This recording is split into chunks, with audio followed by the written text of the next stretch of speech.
Hi friends, welcome to అమ్మ చేతి వంట.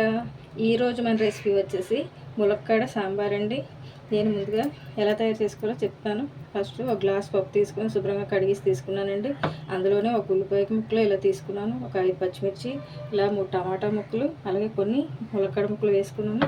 ఇప్పుడు ఇందులో సరిపడా కారం వేసుకుంటున్నాను. ఇప్పుడు ఇది మిక్సీ ఇప్పుడు కుక్కర్ని స్టవ్ మీద పెట్టేసుకుందామండి. హై ఫ్లేమ్లో ఒక 3 విజిల్స్ రానివ్వండి. అలాగే లో ఫ్లేమ్లో ఒక 5 విజిల్స్ వచ్చాక దింపేసుకొని ఇందులోకి సరిపడా చింతపండు నీరుని వేసుకొని మరిగించేసుకుందామండి.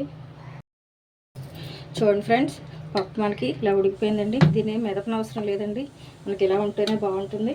ఇప్పుడు ఇందులో చూడండి, ఇలా చింతపండుది రసం తీసుకుంటున్నాను, ఇందులో వేసుకున్నానండి.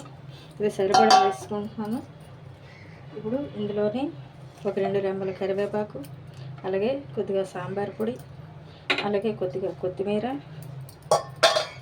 అలాగే రుచికి సరిపడా సాల్ట్ వేసుకొని దీన్ని ఒక 10 నుంచి 15 నిమిషాల పాటు మరిగించేసుకుందామండి. చూడండి ఫ్రెండ్స్, సాంబార్ మరిగిపోయిందండి. పోపు పెట్టేసుకుంటున్నాను. చూడండి, ఇలా పోపు దినుసులు మినపప్పు, జీలకర్ర, ఎల్లుల్లిపాయలు, ఆవాలు, ఇలా ఎండుమిర్చి, కొద్దిగా కరివేపాకు వేసుకొని వేయించేసుకుందామండి.